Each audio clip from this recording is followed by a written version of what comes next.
Warning, the following podcast is a shit show, and the individuals you are about to meet are idiots. Their opinions, anecdotes, and advice contain zero nutritional value. This is the critical human condition and all of its strangeness. This is life, according to an idiot. Can you give us like an intro to the podcast as if you were an airline pilot?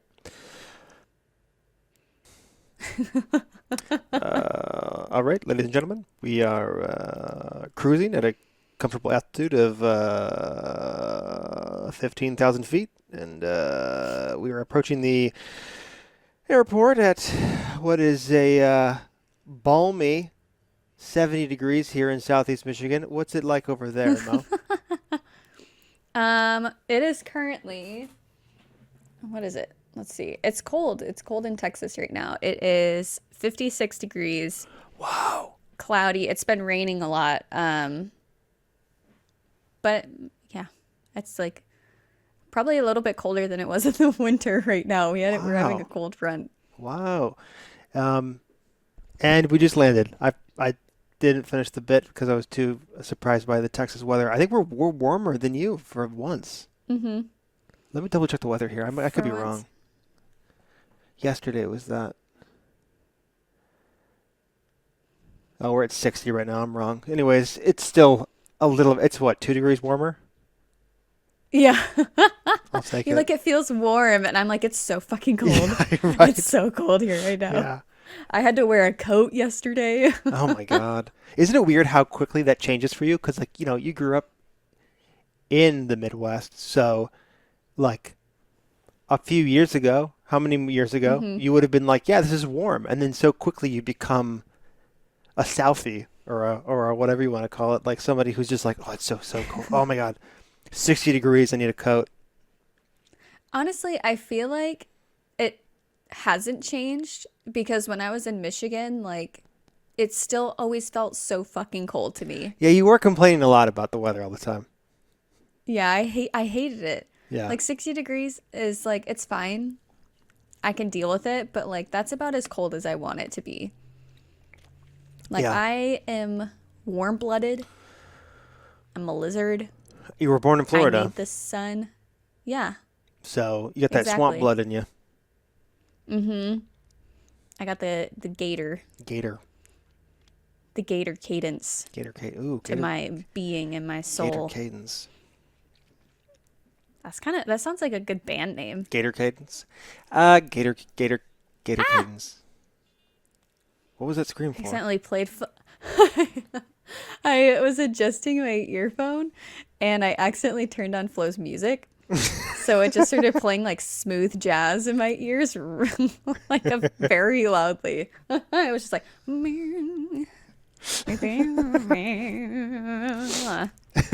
Gator cadence. Gator Cadence. So Jeremy, Yeah. you just moved, hence the airline pilot headphones. Mm-hmm. Would you like to tell anyone about how moving has been? If anyone's considering a move, would you advise yes or no? I would say no. I would say don't. I would say stay in the shithole you're currently in. I mean, here's the thing. Moving is fun. What's fun? No, moving's not fun. I take that back. Moving, what's fun is looking for a new place to live. That's kind of fun because you get to see a bunch of cute little houses or apartments or condos.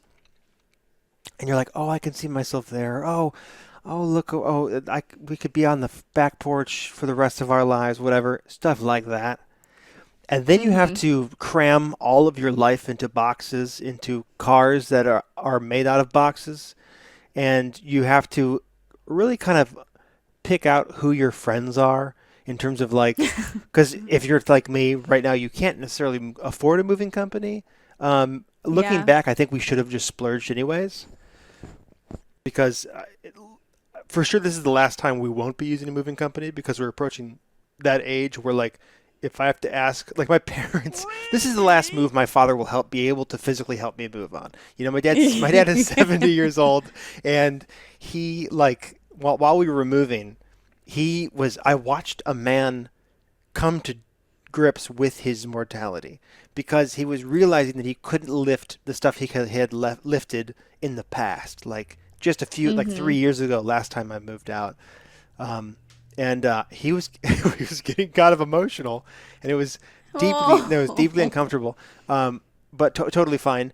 But on top of that too, so it's my father who is a very peculiar creature, and as he was getting emotional, he also this was me and my partner bought a house, so like that was a huge thing, obviously, and my parents obviously wanted to be there for it, so my dad was helping us move, and he let my mom sleep in, but my mom was going to meet us at the house eventually, because my mom is kind of infirm. She can't really, like, move things. She has, like, every joint she has is replaced. I have old parents. I'm just realizing this, like, describing this. Jesus Christ. So she had slept in, and he was mumbling about how, like, oh, she had some weird pain this morning or whatever, and then she stopped answering his calls. She never answered his calls because she was sleeping, and we were moving for a couple hours, and he kept on calling her like, hey, when are you going to show up? I don't know. And I told him like she's probably just sleeping in, who cares, she loves to sleep in. And then halfway through, like, we get to the house, we're moving stuff, and my dad walks out of the house. Me and my partner are trying to pull something out of the truck, whatever, we're sweating our asses off. My dad staggers out of the house, and he goes, I have a real bad feeling about this. Like, and my father starts to weep. He starts to weep. I don't even know if that deserves an awe, but he starts to weep. And I'm like, what's the matter? And he goes like, I don't think things are okay. And he's like, I think your mother, like, I don't think he said your mother's dead, but he basically told me your mother's dead. And I was like, what's going on? And obviously that chilled me a bit to hear your father, weep and say your mother's dead is quite a heavy thing to deal with, especially on the day you're moving. But he then, as he was sobbing, drove off emotionally to go check on my mother. We insisted that he go check on my mom. 45 minutes passed. My mom calls me and says, hey, how's it going? I'm going to stop by soon. And I'm like, okay, well, your husband thinks you're dead. And he just drove off sobbing.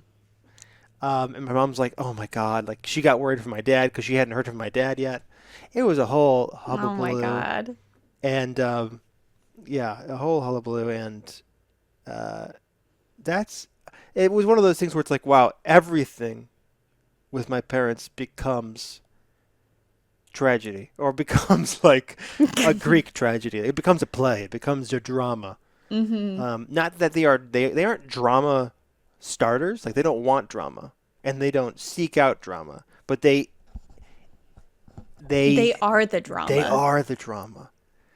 You know, they just are, and it's, I don't know. So that was like fun. I feel like there are a lot of like fathers, if they were like, I have a bad feeling, I don't think your mother's okay, that I would be like, oh shit. Yes. You're probably right.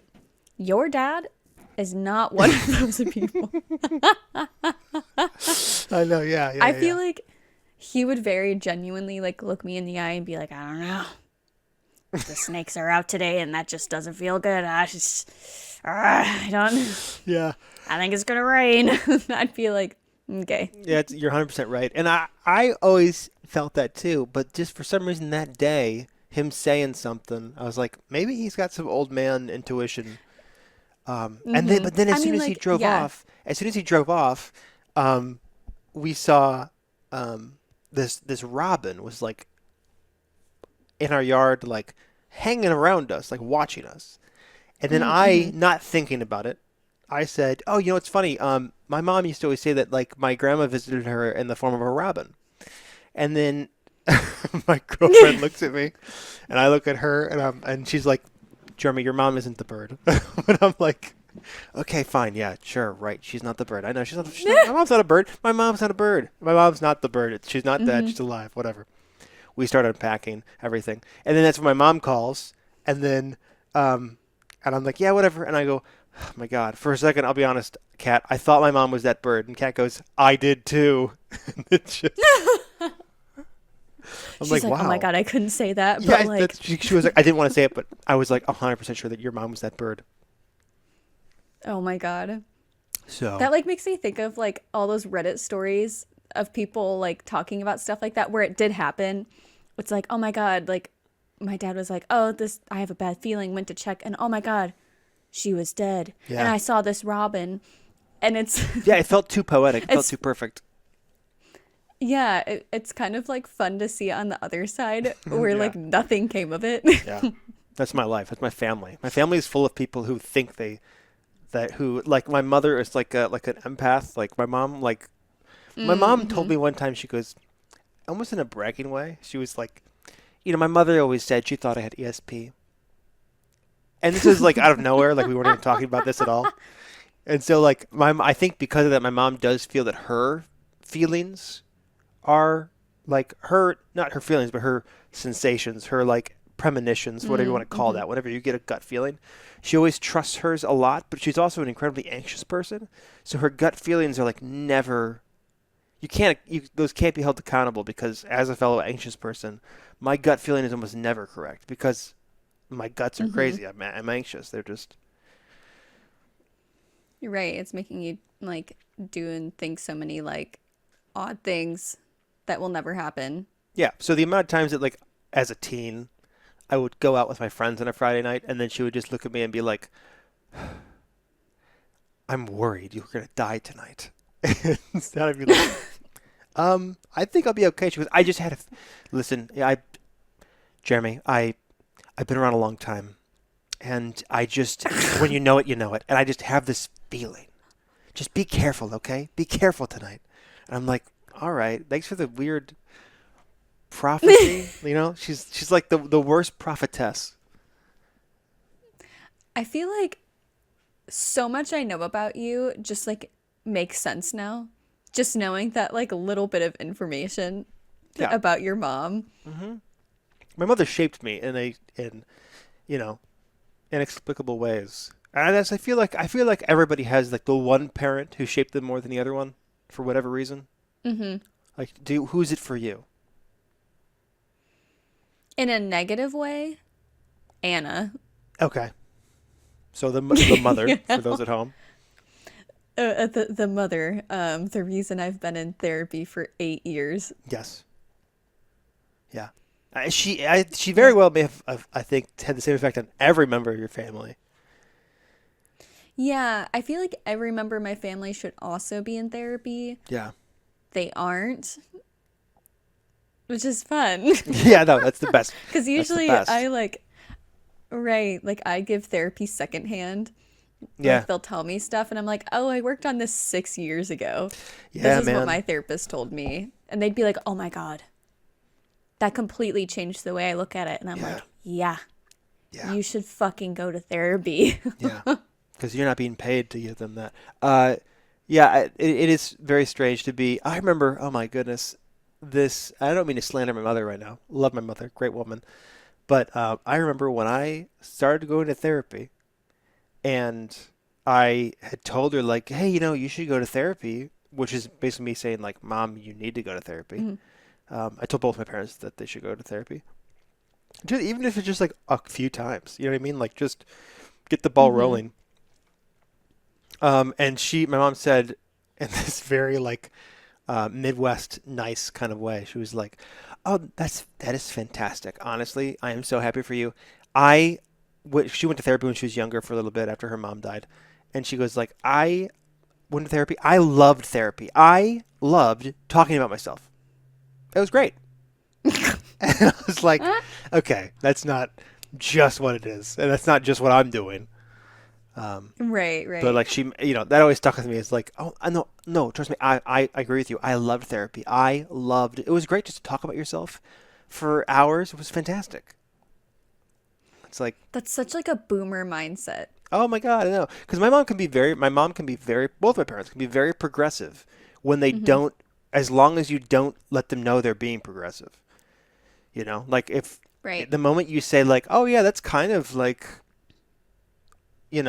that's kind of lefty of you. Then they start going, well, I'm no hippie. I'm no whatever. And it's like, oh, who cares? Like, what are you talking about? But yeah, there's right. Like it's embarrassing to be progressive. Yes. Yeah. Cause there's that weird, like, a very pervasive concept in America and probably other places, but especially here where it's like, it's almost said as a joke, but like a true, like there's truth in every joke where they say, when you're young, you're liberal, and then as you get older, you're conservative. Like that's just how it's supposed to be. It's like an accepted, like, ideological pathway. And it's like, I think that really is just a joke. It's just like, as you get older, you get more ornery and more resistant to change. And so you become conservative. But my parents are just like, yeah, that's just what you do.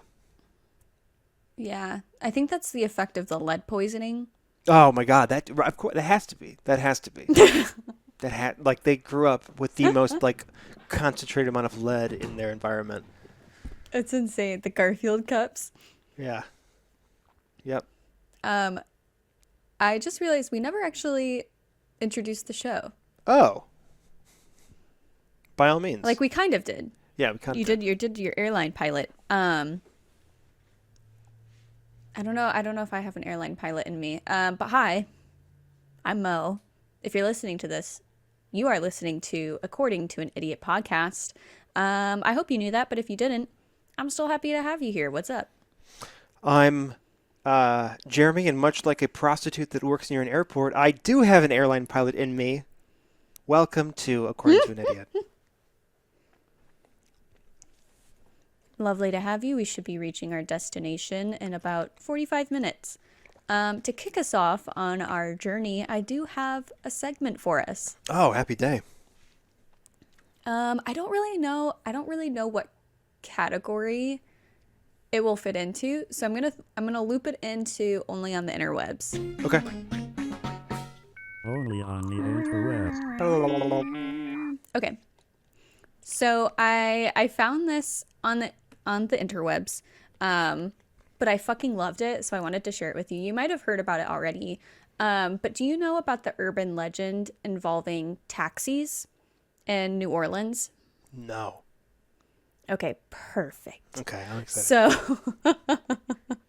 So in New Orleans, there's this thing where you can't get a taxi late at night. And it's not because it's unsafe or that there's like murders or like crimes happening. It's because there have been recurring problems where taxis would pick up ghosts that were unaware that they were dead. And like halfway through the fare, they would disappear from the cab before reaching the destination, and they would like stiff the driver. Ooh. So they would like waste their time and money driving this ghost. Yeah. And the cab drivers got so like annoyed and frustrated by it, by these ghosts stiffing them, that they universally just stopped giving rides late at night, which I think is hilarious. I've heard stories about stuff but like this. apparently, yeah, which I think is fun because it's like the horror side of things is like, ooh, ghost in the taxi. But like the reality is these fucking ghosts. Yeah, my bottom line. They're cheap and they're broke. Right. Yeah. Get the fuck out of my cab. Because after a while, it can't be scary. It has to just be annoying. Right. It's fun because like this is also a phenomenon that happened in Japan. So there was the tsunami that happened in Japan in 2011, and there were a huge like increase in reports of like ghostly activity happening, but this also happened to taxi drivers. So in Japan, generally, treating ghosts like rudely is considered like extremely stupid and idiotic. Like it's the stupidest thing you can do because they can fuck you over. Like spirits have a lot of power and they can like have revenge on you. It's disrespectful. So it's disrespectful. Like you should be treating ghosts with like some level of respect. So after the tsunami happened, taxi drivers would like pick up passengers, and these passengers were ghosts that didn't know they were dead. And so they would give addresses of like the affected areas, like the ruined houses and stuff. Yeah. But the driver would start going to those areas, and the passenger would disappear like halfway through the ride. But not wanting to be rude, they would still drive to the address and then open the door and let them out because they didn't want to like disrespect the ghost. It's like superstitious. Oh, yeah. You know what that reminds me of is the like those vanishing hitchhikers that we talked about. We did a little episode on it. It's like Resurrection Mary out of Chicago. There's all these stories about the same lady who gets picked up by either taxis or people who pick up hitchhikers. Like she'll be hitchhiking with her thumb out on the road, and drivers, like, citizens and taxi drivers will pick her up, and she'll ask to go to the same address, and it'll be like near or outside of a cemetery, and then she'll vanish either there or on the way there. But I don't think in America they finish the drive. I think they just freak out and find a different fare or a different customer. Right. That's so interesting. It feels like so sci-fi to me. Yeah. That it's like commonplace enough, that it's like happening in universally in places, you know what I mean? Yeah, and I like the idea more that you see in Eastern cultures where like they see it as like the inherent respectfulness, or just like, because I understand like that. I agree with that more than just shrugging it off. I'd be more like, okay, just to avoid future creepiness, I'm gonna play this out, go to the address, open the door, like just like knock on wood, just for safe measure. I'm all about that. But I feel like we are not as respectful in America of that stuff. I mean, not even to mention like, is this stuff real or not? But like, I feel like you don't see the same kind. Like even in America, like you have like ghost adventures, ghost hunters, like these people who they go out to find ghosts and they're shouting at them. They're trying to provoke them. Right. They just berate them. Yeah. Yes. What was that thing from Ghost Adventures we were laughing so hard at where it's like, are you a boy or a girl or something? Or yeah, because it was like some electromagnetic machine. So if the ghost got near, it would beep. So it would allow the ghost to like answer questions and stuff because they could make it beep. Yeah. So he was like, are you a boy or a girl? 1 beep for girl, 2 beeps for boy or something. And so it beeped and it was like, are you evil? 1 beep for yes, 2 beeps for no or something. I'll play the clip here if I find it, but are you a male or a female spirit? Once for a male, twice for a female.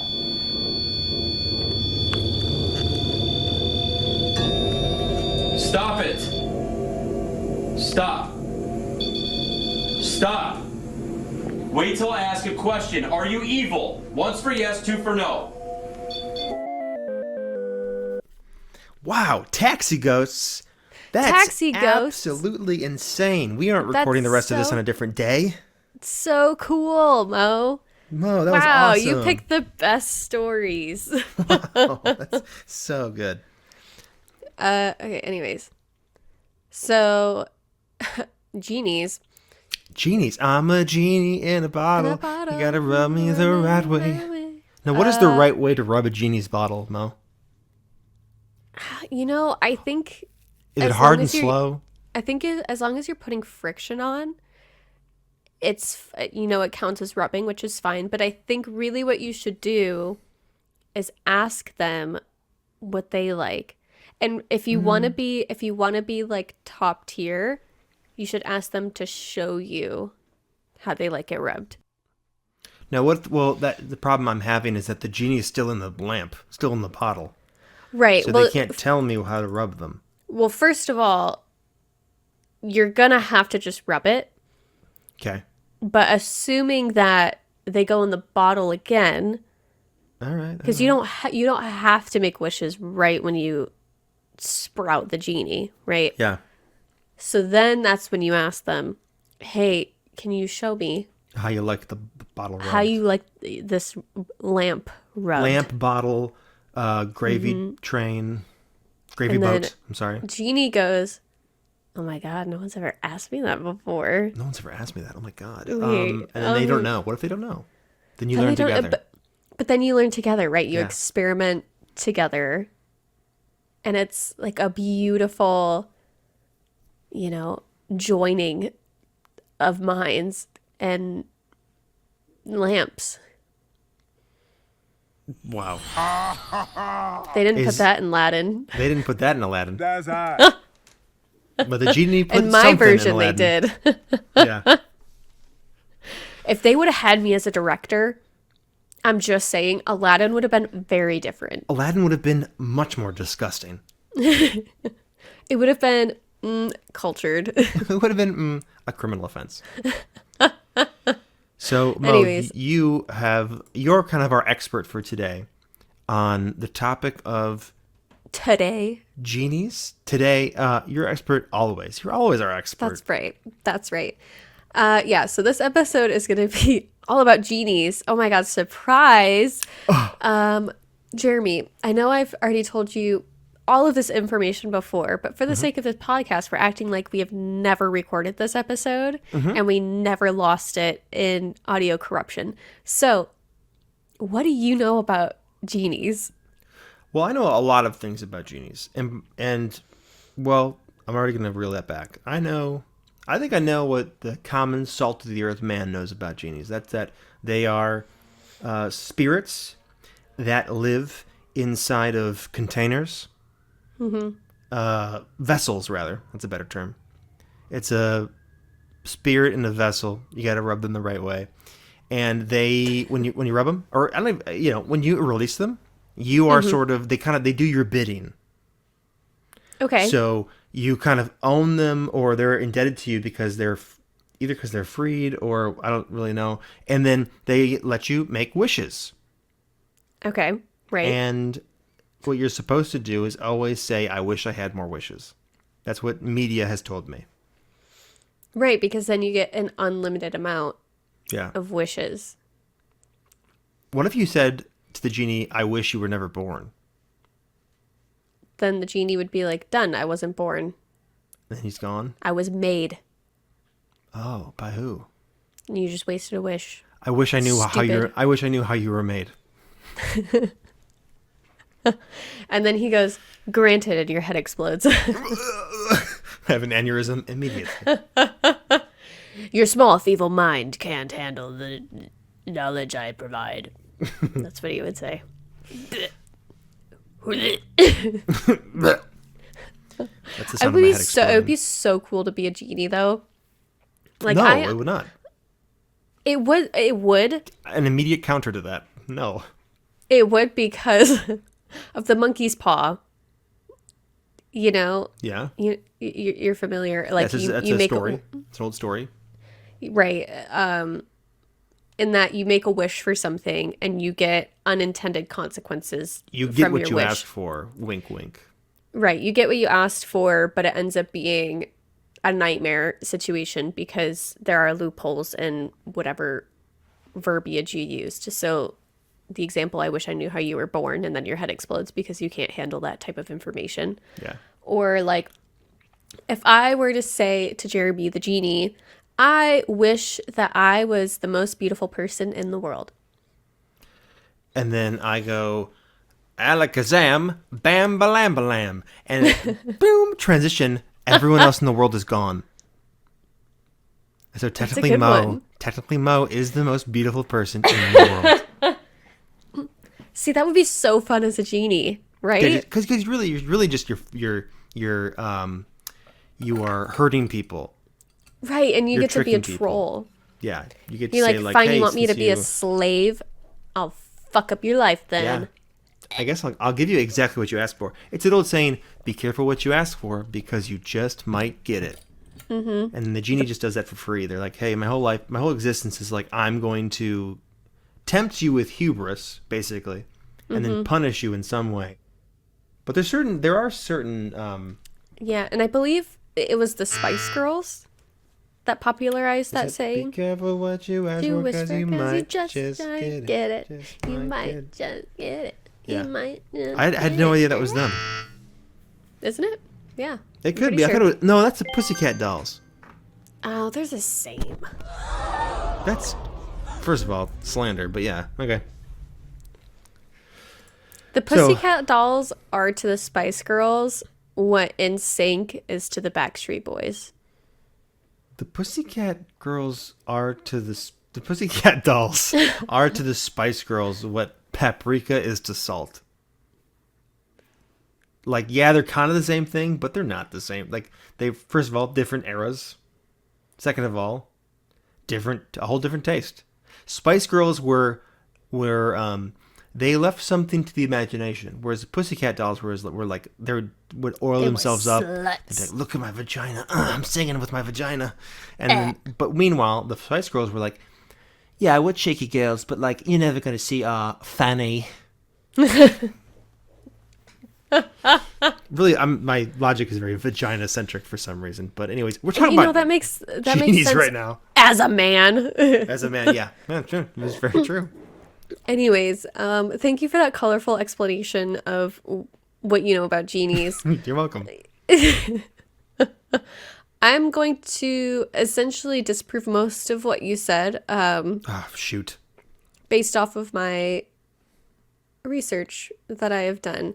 I sense quotation marks around research, but we'll see. That's why y'all listen to us, right? We're researched. Parentheses. So genies, that's the popular name. They're also known as Jinn, spelled Djinn, and wow, your voice got really deep right there. I know. Are you a genie? It's because of the mucus. I'm getting over a sinus infection. So there are mentions of genies throughout. You know, humans, animals, plant life, always genies. Wait, what? That's what humans said. Even flowers have genies. Have concepts of a genie. It's pretty crazy. Can you tell I've stopped my ADHD meds? Yes. So genies are mentioned in some famous literature like the Quran, and other pre-Islamic. Appear in the Quran and pre-Islamic literature from the 7th century. So as far as the Quran and Islamic literature, there is heavy emphasis that the jinn do not share divinity with the creator. And the Quran doesn't consider foreign mythological beings to be devils, but rather wrongly attributed divine power. So essentially, the Quran recognizes that jinn or genies exist, but they're not part of like the creator's God's kingdom. Okay. But they're also not devils or demons. They're just kind of beings that got divine powers by accident. So not good guy, but not bad guy. Exactly. So that's going to be a trait that is pretty consistent between all cultures, and that they're not good, they're not bad, they're just kind of self-serving and trickstery. And they are going to employ that you got what you wished for, but it wasn't what you actually wanted type of mentality. They were more like malevolent spirits that kind of like resided in deserts and unclean places, and they often took the form of animals. A lot of people like held them responsible for different diseases and mental illnesses. You're just describing yourself right now. You hang out in the desert, they hang out in filth. I know, right? Well, I'm currently sick. They sometimes appear as an animal. The fluid concur. So to that effect, you know, entities with power to bestow illness and disease, they were worshipped so that you wouldn't get the short end of the stick, right? Yeah. If you were worshipping them, they would give you favor. Some believed that jinn lived on the earth long before humans, and they even go further to believe that the jinn were the first iteration of humans.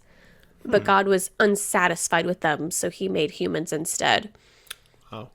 God then sent an army of angels to kill off the Jinn, but as they can turn invisible and shapeshift, they were hard to track down completely.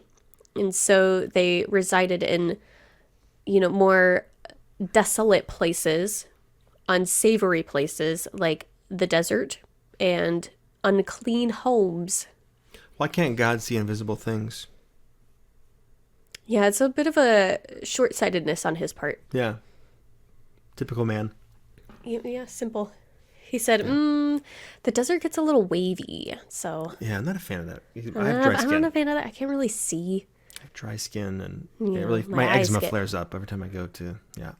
I don't It's have hard to eye see. drops. He just kind of goes, Yeah. he's like, I don't think they're there.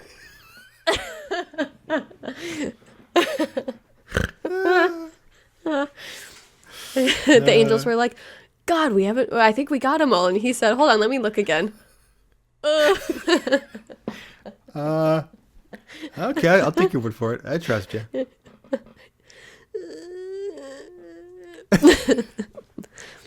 Bring me a glass of water and eye drops.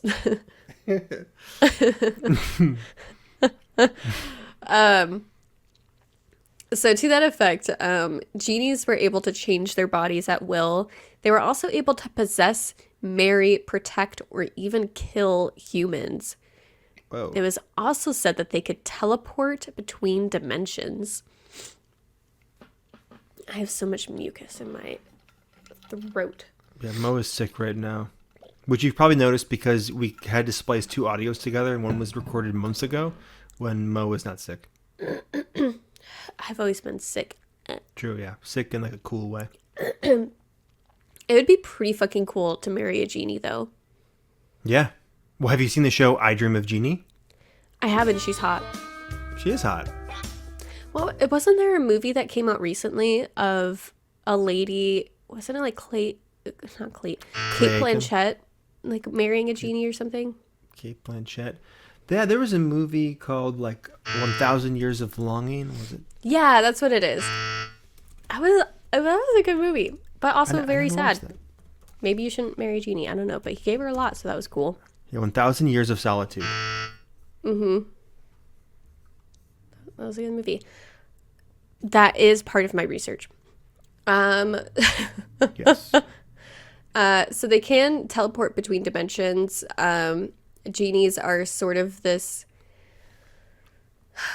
mushy spirit type of... 1,000. I'm wrong. 3,000 Years of Longing. Oh my god. How many titles are you going to give this movie? Well, 1,000 Years of Solitude is based off of like a classic novel, and I was wrong. So I just want to make that clear. Have you seen the movie? I haven't. It's good? Yeah, no, it's good. I'll check it out. Who's the main actress? Tilda Swinton. That's right. Tilda Swinton. Right. Or the evil queen from Narnia. Yes, the White Witch. The Jinn were often used as part of like the spiritual soothsayers or fortune tellers of ancient times as well. Since they were kind of like spirit adjacent, they could be used to reveal like secret information. They could be like tapped into and asked questions.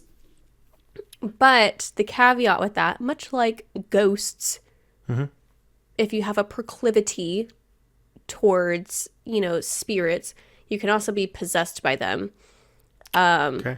So Jinn could enter like a human, possess them, or it could play along and like answer questions by possessing people, and taking over their consciousness to like offer fortunes. So they sound like tricksters. Exactly. I don't really trust these guys and gals. Right. You kind of have to trust them to an extent to take over your body. Yeah. And that's a little risky. In Arabic mythology, the Jinn are akin to humans in the sense that they are accountable for their deeds and are subject to God's judgment and afterlife. The general view of Jinn are associated with their religion. So Good jinn were Muslim, and unbelieving jinn were tempted by devils. Oh, okay. Good jinn would teach people moral lessons or aid spiritual people like shamans or spiritual healers. Most of the time, though, they kind of like fucked around and did whatever they wanted to do and didn't interfere with humans. And they lived in like desolate places so they wouldn't be perturbed. Only if provoked would jinn like actually seek retribution or revenge on humans. Which started this tradition where you had to ask permission before doing something that would accidentally hurt a jinn.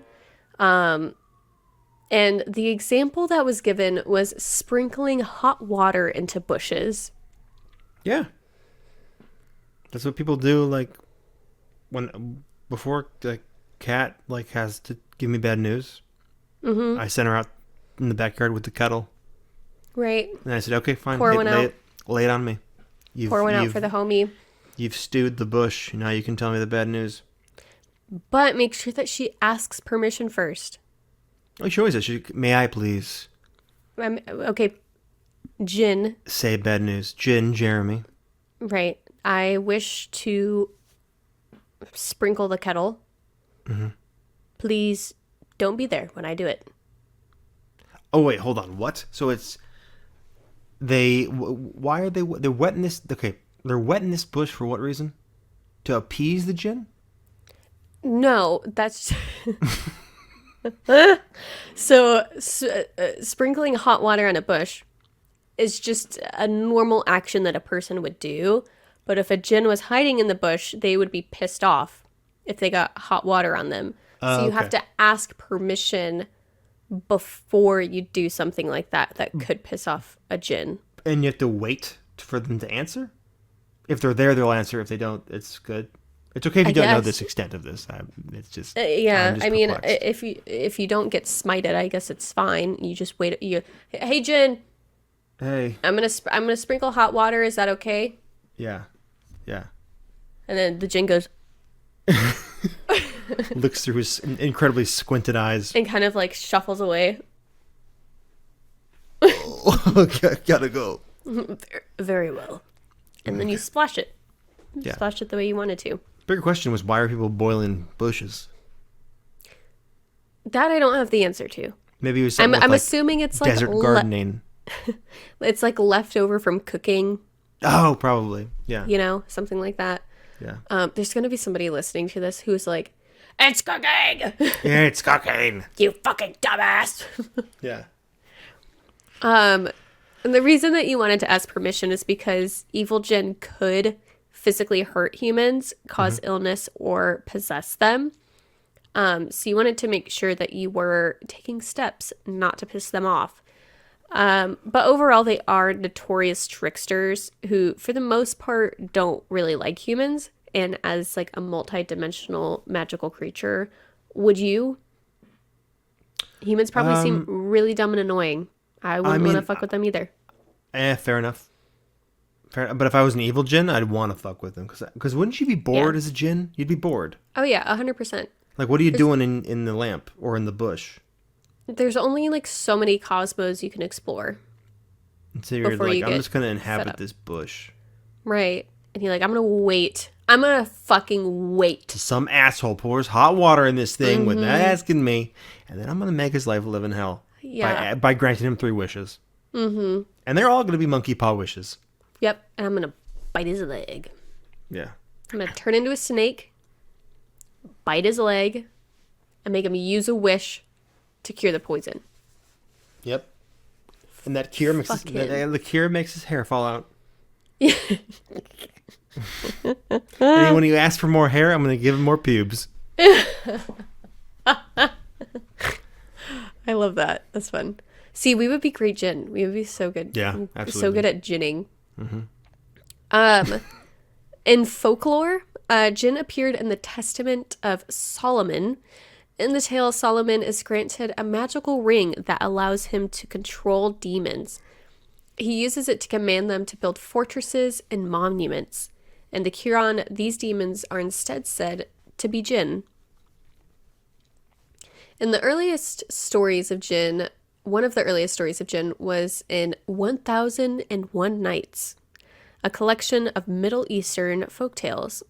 You might be familiar with the very popular retelling of Aladdin and the Magic Lamp. Arabian Nights, Arabian Days. That's where Robin Williams came from.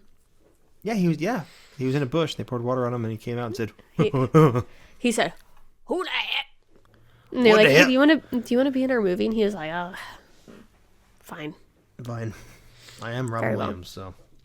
I'm Robin Williams, and I say fine. Very well. Anyways, in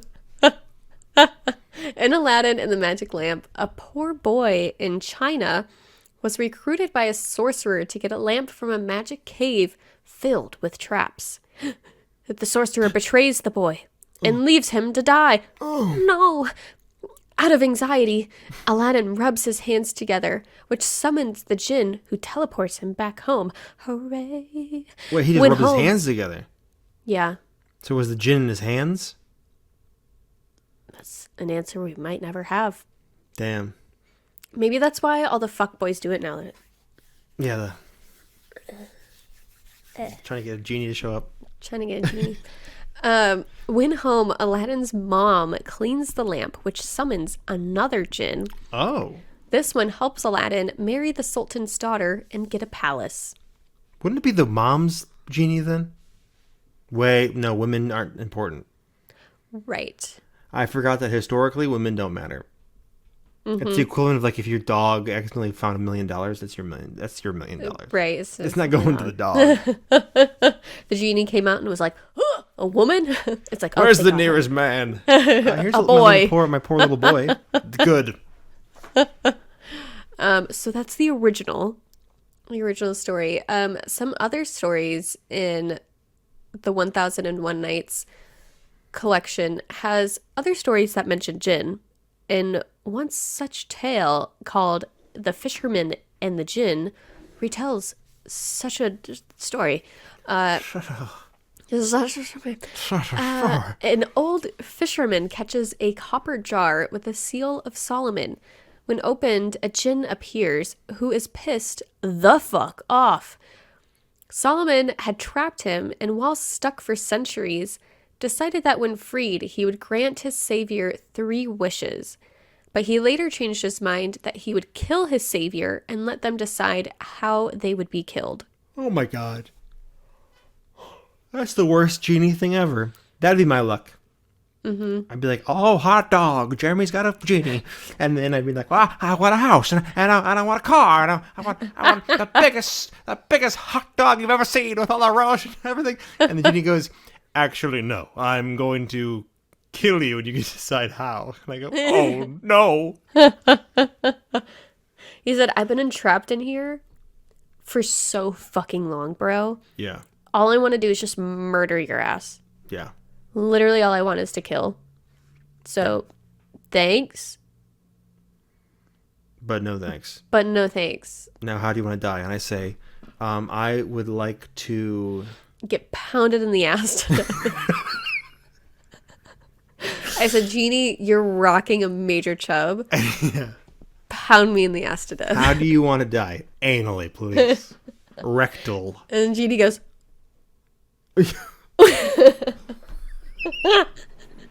Staring at that ass of mine. he said, wait, bend over.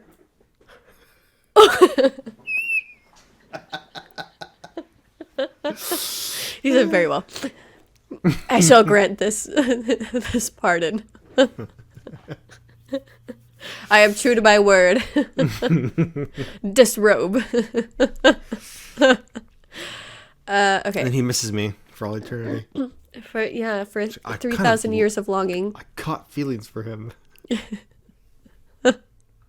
Cock feelings. Caught feelings. Okay, so in another story called The Story of the City of Brass, details a grand quest to find a lost city and a brass vessel that contains a Jinn trapped by Solomon. So it seems like all roads lead back to Solomon. To Solomon? Who is Solomon? Oh, wait, I think I know who he is. It's one of those guys that I say I know who he is because I've read his name, but I don't really know who his name is. Solomon Grundy, born on Monday, christened on Tuesday, died on Wednesday, buried on Thursday. That's Solomon Grundy. So Solomon was... He was like a sorcerer or whatever, but let me... I thought he was a king, King Solomon. Yeah, so he was the fourth monarch of the kingdom of Israel and Judah, according to the Hebrew Bible and Old Testament. He was very wise or something. That was like his whole thing. Yeah, he is known as a Jewish prophet. He was portrayed as wealthy, wise, powerful, and a dedicated follower of Yahweh, or God. But I'm pretty sure he's also like... There's a ton of stories about him, a bunch of folk tales about him. Yeah, like a ton of folktales that he's like a sorcerer and stuff.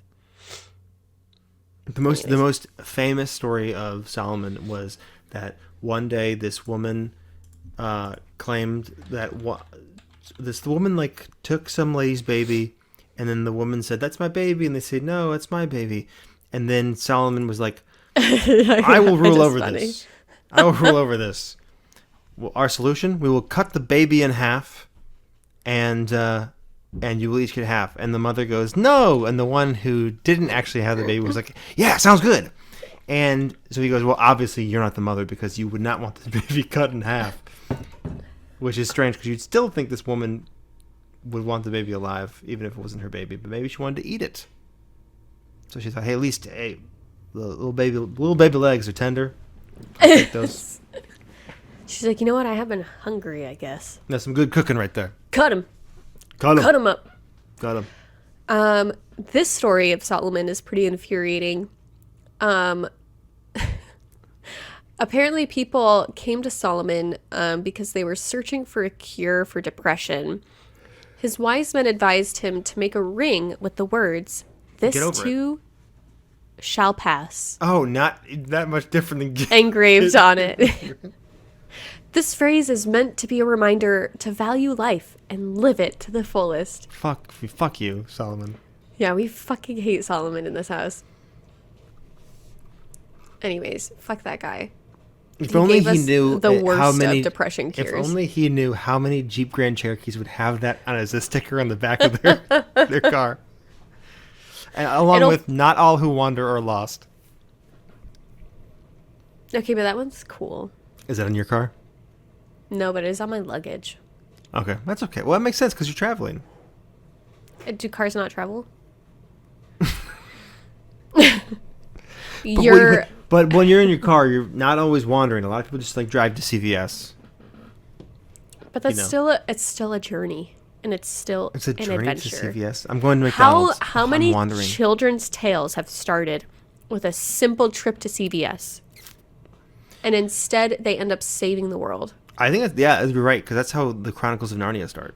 Mm-hmm. Exactly. They go to the CVS, but the CVS is actually Lisa Narnia. They just want to play hide and seek in a CVS. Yep. And then they end up ruling a kingdom of lions and they wander into the aisle with the personal lubricants. They wander into the sexual health aisle, and they get a buzzy butt, and then they fall into a hole, and they're in Narnia. They're like, "This is way cooler than being Mormon." Yeah. And it is. My Mormon step grandfather never would have allowed this. This is way better. He was also my stepdad. Was it a stepdad? I don't remember. He was also my husband. Well, he was annoying. Look it up. What is it? The Jeffs. Look it up.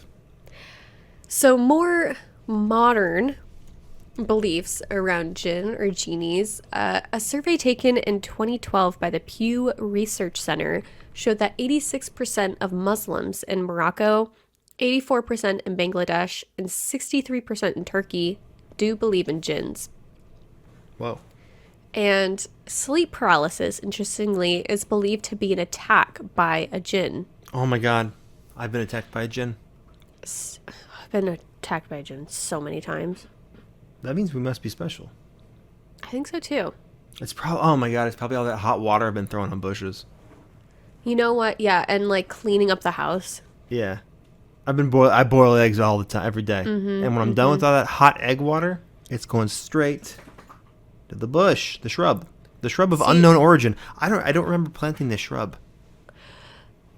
We found But every it. time I spray hot water on it, that night I'm smothered and I can't. And a shadow is trying to kill me and I can't move. And you know, does Rufus ask permission before peeing in the bush? Fuck, that's hot water. That's a form of hot water. Fuck. That's like My dog is lukewarm. giving me sleep paralysis. Fuck you, Rufus. Many people know Jinn from Dungeons and Dragons, the insanely popular role-playing game, which has had many spin-offs into other media forms, right? Like movies, video games. Need I say more? Yeah, I just played D&D last night with a group of friends. Ew. Not all who wander are lost. Not all who wander are lost. This too Am I shall cool pass. again? This too shall pass. Yeah, this too shall pass. This too shall Jeremy pass. won't be a nerd forever. No. Were there any Jinn? They were gays. Okay, well, I was gonna say I'm not interested if there weren't Jinn, but now I take it back. True. So, most Western ideas involving Jinn have the 3 wishes trope attributed to it due to the English translation of Aladdin's story and the fisherman in the Jinn story. Yeah. Which obviously, famously, we have a Disney movie made after Aladdin. And we have the 1964 series, I Dream of Genie, who is a magical wish-granting genie trapped in a lamp and a very hot lady. There is the 1900 novel, The Brass Bottle, which includes a Jinn. And there's a Broadway play, countless movie, TV mentions, including episodes of The Twilight Zone, where genies are depicted as tricksters who give devastating loopholes to their wishes. That's right. Also, what I love about the show I Dream of Genie is just the whole show is her being like, so it's a regular man, and then he's like an astronaut or something, and he is, I don't know why he's an astronaut, but he marries this Because genie. he's interested in it? Yeah, exactly. Yeah, of course. Don't be such a gentle. I support STEM. And so it's all him being like, well, geez, the boss is coming over for dinner, and we got nothing to feed him. And she goes like, your wish is my command. Boom, boom, boom. And all of a sudden it's like, you're serving penguin? This can't be. No, my boss doesn't want to eat penguin. But it's the finest meals in all of Africa. Whatever she says. He's like, oh no. Oh, jeez. Can you imagine, like, going over to somebody's house and they're like, penguin for dinner? Penguin? I mean, like, should I call the animal police? Yeah. I think it's illegal. ASPCA. Yes. Where are you when we need you? Yeah, it's interesting because, like, I was kind of expecting to see more widespread mentions of genies throughout history. And, like, I guess I don't know why I expected that, but it does mostly stem from, like, Arabic origins, which makes sense because I feel like there is, like, a heavy tie to, like, deserts and desolate places. Yeah. With Jinn, which would make sense geologically with the area. But it is kind of interesting that they were so tied to religion, and that they were worshipped and used for, like, fortune telling. Yeah. And, like, it kind of devolved into they grant wishes, because really that wasn't a widespread belief. It just kind of came with the English translation of the 1001 Nights because of the fisherman story. And that wasn't even what he did. He killed the guy. Yeah. You know? Right. But you got to sanitize that for the mass public. right. And that would explain why you didn't find that many examples, because it's like all like 19th and 20th century. Like that's when it gets popular. Exactly. I would imagine. So, you know, you get like the Americified Americanized genie, which is just like a more like squeaky clean, like it wears a turban, does weird things where like with like he slaps his forearms, that kind of thing, crosses his arms. Right. Your wish is my command. You know, America does love the idea of slaves, so Yeah, makes sense. Yeah, we love it. That's mostly what I had for genies, kind of where they came from, the early lore, the folklore, and how we got to where we're at today. Okay. Do you feel like your feelings towards the genies have changed since the beginning of this podcast? Yeah, I feel like what I know is that genies are not really our friends, and you wouldn't want to find a genie. Yeah, no, probably as much not. as people think you would. You find a like a teapot, or like I said, a gravy boat, or like an old water bottle. I think what you do is you do want to find a genie, but you give it to the nearest woman. Mm-hmm. So if they rub it, right? Why? So she can waste it on makeup? You can see what happens because the genie just goes back in the bottle. So then you pick up the bottle and then you get to rub it. Yeah. Why a woman? Because we hate them. If something bad happens to a woman, whatever. Okay. You know? So make her rub it in case it explodes. Yes. And then if something good happens, you take it from her. I'm the second one to rub it. Exactly. I like that idea. And then what's your first wish? Kill that woman. Your wish is my command. There are no ill outcomes from this. I'm just going to kill her. They're like, Thanks, I've been genie. waiting for an excuse to do this. God. Thank God. Yes. For 5,000 years, I've been dying to kill a woman. He said, actually, this one's for free. Yeah, this one's for free. Yeah. You don't have to wish for it. I'll just do it. Then we bond over that and we become best friends. And he goes, this woman? I love like that's the best part of this episode is that, and this is an audio medium, so it's. Well, we have clips. We're doing video recordings now. So I'll be definitely making that into a clip. when God saw that genies were back on Earth and he didn't kill them all.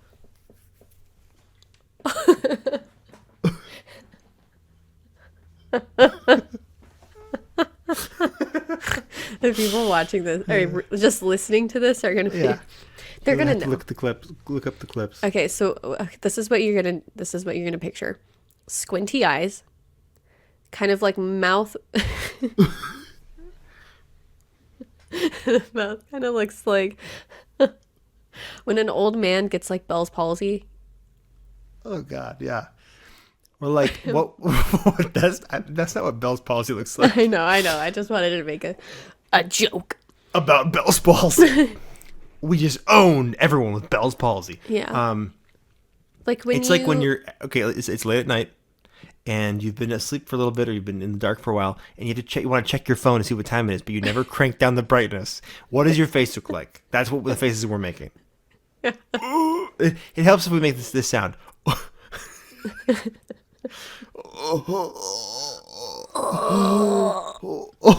Yeah, you like elongate your face, and it kind of looks like you have an underbite. Yeah. It's like, imagine if you're trying to see through sand. You know, Right, your eyes are imagine- really closed. Imagine you're straining. God and you sent all of the angels to kill all the Jinn, but then you see centuries later Jinn still exist. That's the face that you would make. Yeah. Oh, fudge. Even more reason for you to watch this episode on YouTube or our Patreon, where we have video episodes for you to watch. Yeah. Be sure to stay up to date with all of our episodes when they're released, what we're doing, what we're talking about by following us on social media. at According to an Idiot on Facebook and Instagram, and at Idiots Accord on Twitter. You can also email us at accordingtoanidiot@gmail.com. Let us know how you're feeling, what's going on with your life. Are there episodes you want us to do? Things you want us to talk about? Feedback. You want us to, start dancing in our podcast recordings? Let us know. Of course, check out our Patreon. We have ad-free listening, early access to episodes. We have video now, lots of sweet little treats, and we do have a free tier now. So if you're interested in just checking it out, feel free to sign up for that one. Creep around, there's some free stuff, but also that I believe you can still leave comments. You can participate in certain posts that we make free. Right, and like certain polls, I think, or something too. Perhaps, yeah. And, of course, don't forget to rate us on iTunes and Spotify. It helps other people find the show. You can you can leave comments on Spotify now. Oh, my God. I didn't know that. That's fucking cool. Yeah. So leave us a comment on Spotify. Say, this podcast sucks. But I can't stop listening. But God damn it, I can't stop putting it in my ears. Yeah. Yeah, thank you for listening. As always. Yes, as always, guys. Thank you so much. I'm Jeremy. And I'm Mo. And we will see you in time. Love ya.